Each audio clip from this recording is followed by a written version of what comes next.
आप देख रहे हैं अल्फा डिफेंस हिंदी में आपका स्वागत है।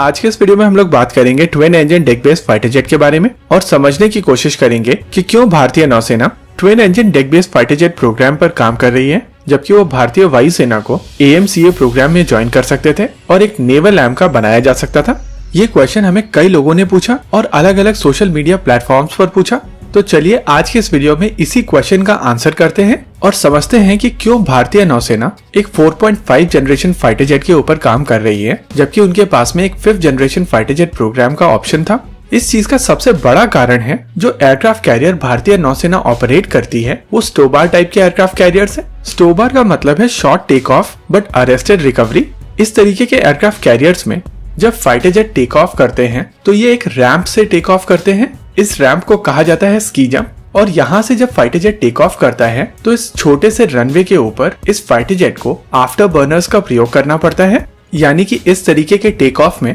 काफी ज्यादा फ्यूल कंजम्पशन होता है। वहीं दूसरी ओर जब एक फाइटर जेट इस तरीके का टेक ऑफ करता है तो उनका पेलोड लिमिटेड होता है, वो बहुत ज्यादा वजन कैरी नहीं कर सकते हैं और इसी वजह से इस तरीके से टेक ऑफ करने वाले फाइटर जेट कम फ्यूल और वेपन कैरी करते हैं। यही कारण था कि भारतीय नौसेना LCA तेजस नेवी के साथ में नहीं गई और उन्होंने एक नया प्रोग्राम स्टार्ट किया जिसको कहा जा रहा है twin engine deck based fighter. लेकिन तेजस से उलट AMCA में 2 इंजन होने वाले हैं और अगर twin engine deck based fighter jet की और AMCA की टाइमलाइन देखी जाए तो twin engine deck based fighter की तुलना में एडवांस मीडियम कॉम्बैट एयरक्राफ्ट अपनी उड़ान पहले भरेगा। ऐसे में ये क्वेश्चन काफी ज्यादा स्वाभाविक है कि ऐसे 2 प्रोग्राम क्यों बनाए जाने हैं जहां पर रिक्वायरमेंट एक फाइटर जेट से पूर्ण की जा सकती थी। वेल यहाँ पर समझना जरूरी है कि AMCA एक 5th जनरेशन फाइटर जेट है और इस फाइटर जेट के इंटरनल वेपन्स बे में 4 एयर टू एयर मिसाइल या 4 बॉम्ब्स आ सकते हैं। वहीं अगर नेवी की रिक्वायरमेंट की बात की जाए तो उनको एक ऐसा फाइटर जेट चाहिए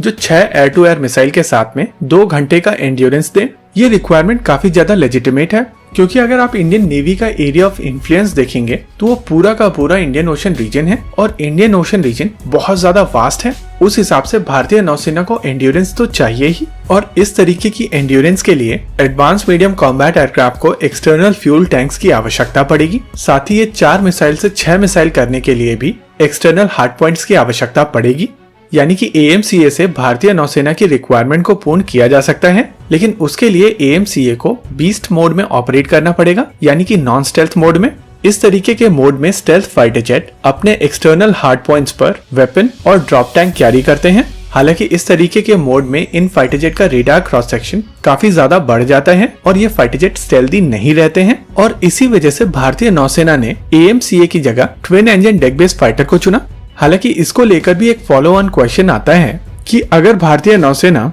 AMCA को बीस्ट मोड में ऑपरेट करती है तो उनके पास फ्लेक्सिबिलिटी रहेगी, वो जब चाहे इस फाइटर जेट को स्टेल्थ मोड में यूज करें और जब चाहे इसको बीस्ट मोड में।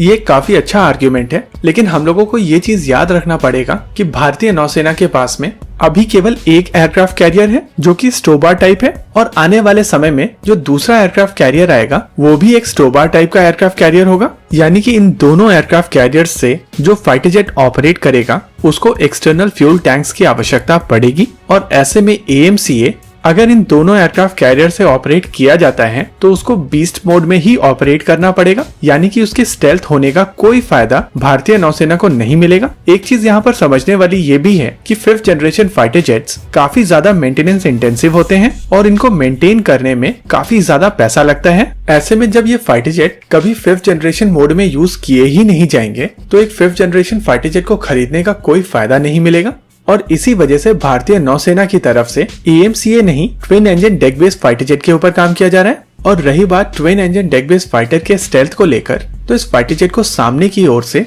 स्टेल्थ के लिए ऑप्टिमाइज किया गया है। एरो इंडिया 2021 के दौरान जो डिजाइन बाहर निकल कर आया था उसमें काफी क्लियरली देखा जा सकता है कि ये फाइटर जेट सामने की ओर स्टेल्थी होगा और अभी इस फाइटर जेट की डिजाइन को और ज्यादा रिफाइन किया जाएगा। माना जा रहा है कि डिजाइन जैसे जैसे और ज्यादा रिफाइन होगा वैसे वैसे इस फाइटर जेट की स्टेल्थ में बढ़ोतरी होगी। ओवरऑल ये फाइटर जेट भारतीय नौसेना की रिक्वायरमेंट के लिए बिल्कुल परफेक्ट है, या कहें ये बिल्कुल टेलर मेड फाइटर जेट है भारतीय नौसेना की रिक्वायरमेंट के हिसाब से। इसी के साथ आज के इस वीडियो में रखते हैं केवल इतना ही।